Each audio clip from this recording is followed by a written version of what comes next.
Merhaba Kült TV'nin araştıran insanları.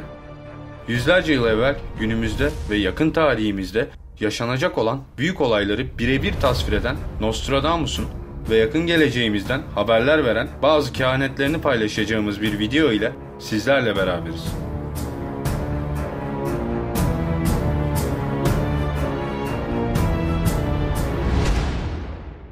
...1555'te Fransa'da Nostradamus garip düşüncelerle dolu gizemli dörtlükler yazmaya başladı. Üzerinden geçen yüzyıllar içerisinde bunların gelecekteki olayların şaşırtıcı öngörüleri olduğu anlaşıldı. Önemli olayları meydana gelmesinden yüzlerce yıl önce öngören Nostradamus'un ölümünden bu yana dünya tarihinin tamamını öngördüğü iddia ediliyor. Çoğu kişiye göre akılsızlardan faydalanan akılsız bir dolandırıcıdan başka bir şey değildi. Bazıları ise Nostradamus'u dünyada yaşamış en büyük kahin olarak görüyordu. Nostradamus olarak bilinen Michael de Notre Dame, 16. yüzyılın Fransa'sında yaşayan sıra dışı bir adam, aynı zamanda doktor ve astrologtu.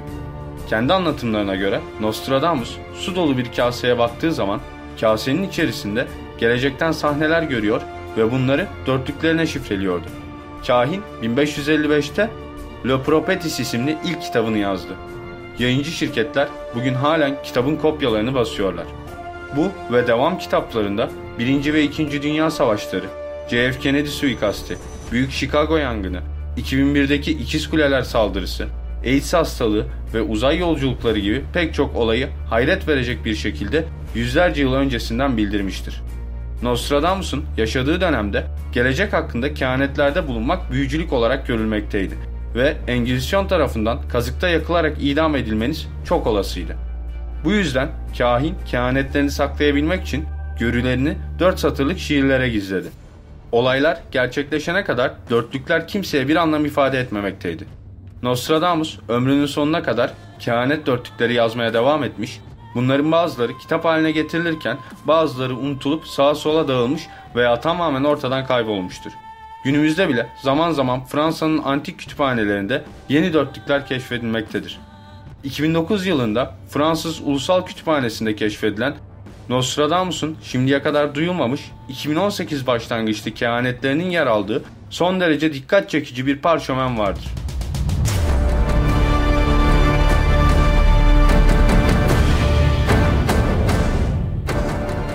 Okyanusun ötesindeki Hacı Ulu koruyucusu. Altınları tükenince sendeledi.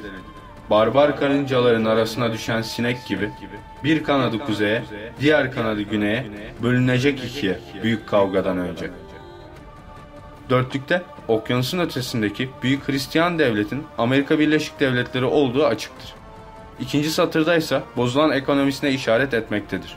Hatta bu yüzden Amerikan düşmanları, ki büyük ihtimalle barbar karıncalardan kasıt Müslümanlardır, kanatlarını iki yana kopartacak, yani ülkeyi kuzey ve güney olarak ikiye bölecektir.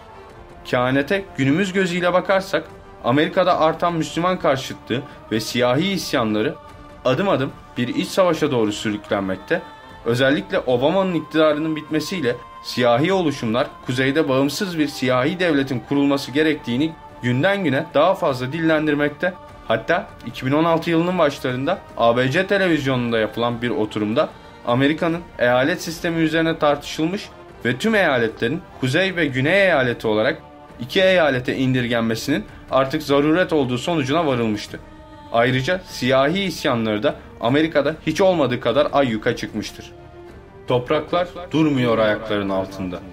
Bir sağa, bir sola, bir arkaya. Doymuyor insan kanına. Asya'nın küçük kralı güneşler fırlatıyor hacın koruyucusuna.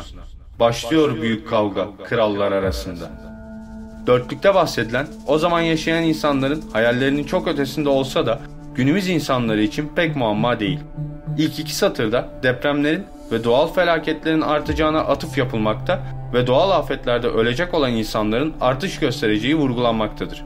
Gerçekten de 1980 senesinden itibaren kayıt edilen depremler dünya tarihinde hiç olmadığı kadar sıklaşmıştır. Ayrıca gelişen teknolojiye rağmen doğal afetler bir türlü öngörülememekte ve etkileri de azaltılamamaktadır. Son iki satıra bakacak olursak az evvel de bahsettiğimiz gibi kehaneti mantık çerçevesinde açıklamak gerekirse Amerika günümüzde en kuvvetli Hristiyan devlettir. Dolayısıyla hacın koruyucusu tanımına son derece uygun düşmektedir. Peki, hacın koruyucusuna güneşler fırlatan Asya'nın küçük kralı tanımı sizlere ne çağrıştırıyor? Kısa boylu bir lider olan Kim Jong-un'un ülke tarihinde ilk defa nükleer deneme yapmış olması, daha açık bir tabirle Asya'nın küçük kralının Kuzey Kore lideri Kim Jong-un'dan başkası olamayacağı ve fırlattığı güneşlerin de kimyasal silahların patlama esnasında çıkarttıkları yüksek ışık ve ısı enerjisini açık şekilde bu silahları bilmeyen birisi tarafından yapılabilecek en net tarifi olduğu gün gibi ortadadır.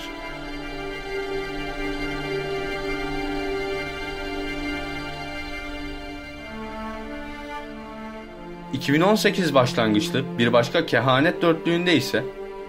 Mumlar sönmüş, krallar düşmüş, şehirler, kasabalar bomboş. İnsanları bir sarhoşluk hastalığı kaplamış ki... ...daha önce eşi görülmemiş. Ne Vatikan'ın vebası, ne Asya orduları. Bu kadar çok insan öldürememiş. Ulusları bir gecede aydınlık çağlardan karanlık çağlara sürüklemiş.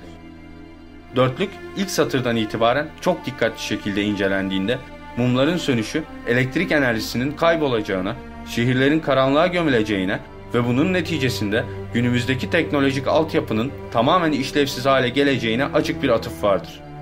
Krallardan kasıt ise devletler olup bir çeşit hastalık sebebiyle dünyadaki devlet otoritelerinin kaybolacağı ve yerleşim yerlerinin boşalacağı, hastalığın en belirgin özelliğinin ise yakalanan insanların alkol tesirindeki bir insan gibi hareket edeceği şeklinde rahatlıkla yorumlanabilir. Ayrıca bu hastalık, kahinin yaşadığı dönemlere kadar varlığını sürdüren, o tarihe kadar dünyanın en korkunç hastalığı olarak kayıtlara geçen ve Avrupa'nın 2/3'ünü yok eden kara vebadan, hatta Asya'dan Avrupa'ya gelip insan ölülerinden dağlar yapan Cengiz Han'ın acımasız ordularından bile daha ürkütücü ve daha evvel hiç görülmemiş türde bir hastalık olacağını anlatmak istemektedir. Ayrıca ünlü kahin, kehanetlerin kalan kısmında başka dörtlüklerde de hastalığa sıkça değiniyor ve çıkacak olan büyük savaşlardan bile çok daha fazla can alacağını, bu salgının 28 sene süreceğini ve sadece ilkel şartlarda yaşayan çok az sayıda insanın kurtulacağını söylüyor. Yine Donald Trump'a atfedilen bir başka kehanetinde, büyük bir utanmaz arlanmaz olan o adam, ordunun ve devletin başına seçilecek. Onun bu cüretkar, cahil cesareti yüzünden insanlar birbirine girecek. Köprü yıkılacak, şehirler solup kaybolacak demektedir. Michael de Notre Dame pek çoklarına göre dünyanın en büyük kahini.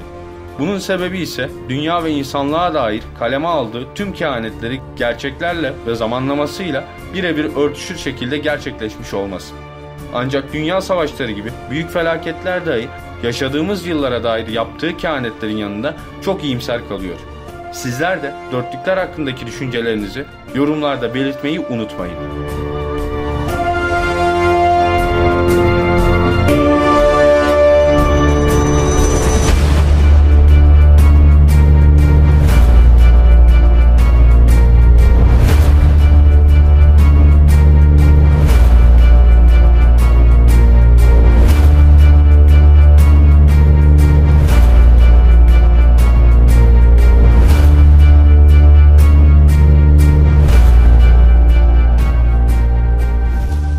Tüm soru, görüş ve önerileriniz için bana Instagram hesabımdan ulaşabilirsiniz. Araştırmalarımızın gelişerek devam edebilmesi için videoyu Facebook, Twitter gibi platformlarda paylaşmayı, yeni videolardan haberdar olup araştıran insanlar topluluğuna katılmak için Kült TV'ye abone olmayı unutmayın. Bir başka videoda daha görüşünceye kadar hoşça kalın araştıran insanlar.